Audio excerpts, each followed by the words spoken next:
I thought I had more stories today that didn't do with Israel, but there's very few. I'm looking at my...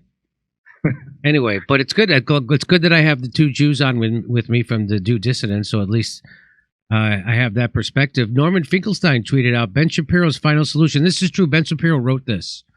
So there's a link right here to this article he wrote, I think back in 2013, or I don't know when, maybe 2015. So I did go and read it. And he does say what Norman Finkelstein says he says. And here's what Norman Finkelstein says he said. He said, this is what Ben Shapiro said. If you believe that the Jewish state has a right to exist, then you must allow Israel to transfer the Palestinians and the Israeli Arabs from Judea, Samaria, Gaza, and Israel proper. It's an ugly solution, but it's the only solution. Oh, he said that in 2003. He then went on to say, if Israelis don't openly avow this goal, it's because they are afraid that if they expel the Arabs, they will be called Nazis. Turns out a legit fear. Turns out it seems that Israelis are no longer afraid, and they're no longer afraid of that. Indeed, senior Israeli officials have called for wiping out Amalek and making Gaza uninhabitable. Is it okay, Mr. Shapiro, to now call them Nazis? That's real. That he really did write that. He really did say that. And it's kind of a twist. Here's Ben Shapiro's final solution. That's kind of a great turn of phrase by Norman Finkelstein. And I wonder what his nationality is, or his ethnicity. Anyway, let me bring in Russ and Keaton from Dissidence. What do you make of it? Go ahead. It's amazing to see them using words like transfer, because that's a very charged word in Jewish history, because that was the word that the Nazis would use. Oh, really? When they would uproot Jews from the ghettos and move them to the concentration camps, they were being transferred. So that's pretty amazing that he would use that word to describe what he's talking about, and he acknowledges they're afraid they'll be called Nazis. Well, okay, well, you got that one right. Maybe they be called Nazis because they're doing what the Nazis did. I mean, you know, if the kippah fits, well then, you know, if you're going to do exactly what the Nazis did, boy, I went back to you're going to get called Nazis. You know, I went back to the buffet 18 times and I got called Chris Christie. How could that happen? I was always afraid of that, and son of a bitch, it started happening. I was talking to someone last night. I won't say who. They were Jewish, was it Bill Maher? Was it Bill Maher? No, it was not. It was not Bill Maher, and it wasn't Kit Cabello. Although I did talk to Kit last night, it wasn't him.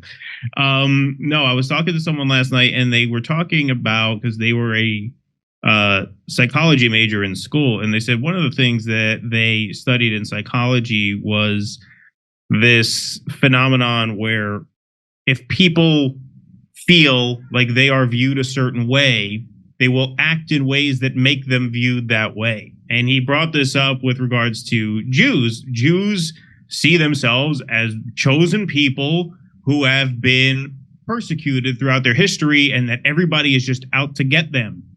And that has led the Jewish state, certainly, to act in a way that turns the world on them. Right. And this is a perfect example of that. Like the fact that Shapiro can write that with no self-awareness whatsoever, to go as far as Russell just said, to actually use a charged word like transfer. This is exactly that psychological thing where when you feel as if the world is out to get you, you will act in a way that turns the world into your opposition. And that's what Israel has done here. You know, they have really manifested that. I mean, maybe that sounds a little Marianne Williamson for people, but it's true. It's true. I think you're referring to the Stanford prison experiment. Right. Yeah. I mean, it really is wild. It really is wild how he could say a thing like that and not even contemplate the irony that's just staring him right in the face. Well, I think that's also because a lot of our behavior is defined by the feedback we get.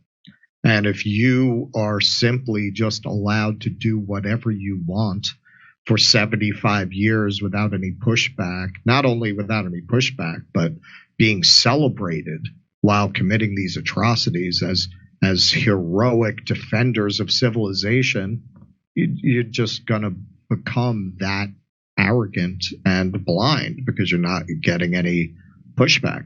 You put somebody where our sense of reality and identity is so dependent on interaction. You put somebody in a sensory deprivation tank for a few days, their personality completely breaks down.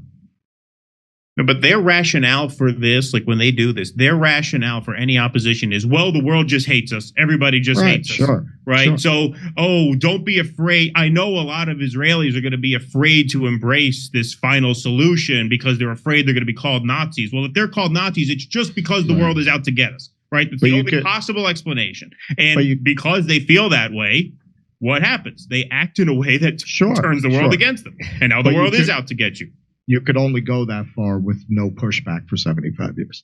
Well, yeah. Because nobody ever told you to shut up. Nobody ever told you you're going to. I just saw, I was scrolling through, I think it's Showtime.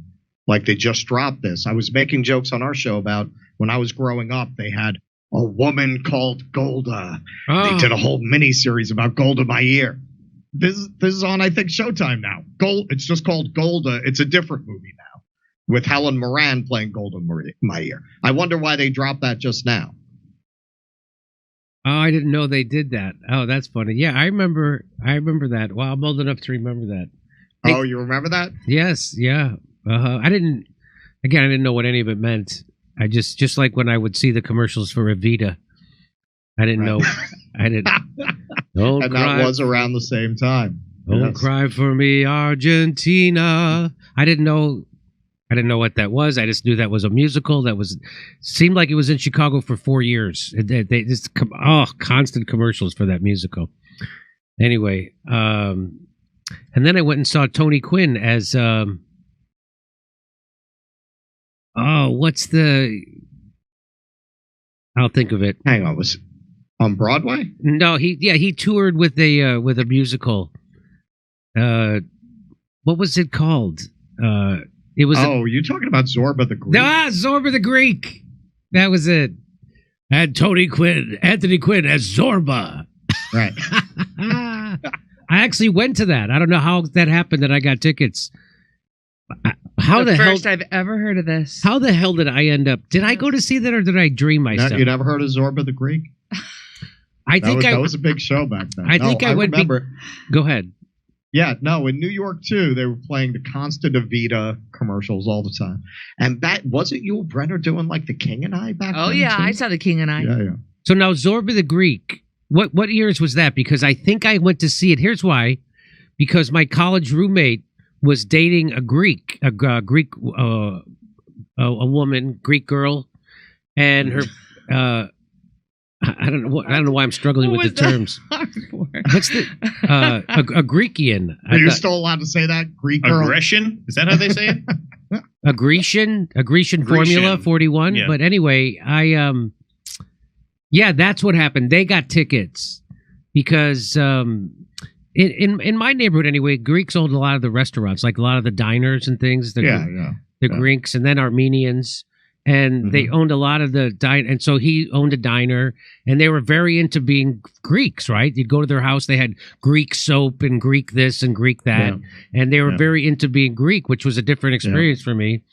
And that's how I ended up going to see Zorba the Greek, because they got tickets. That's why I went. Okay, over to Stefan. I'll try to find a story that doesn't have to do with Israel-Palestine today.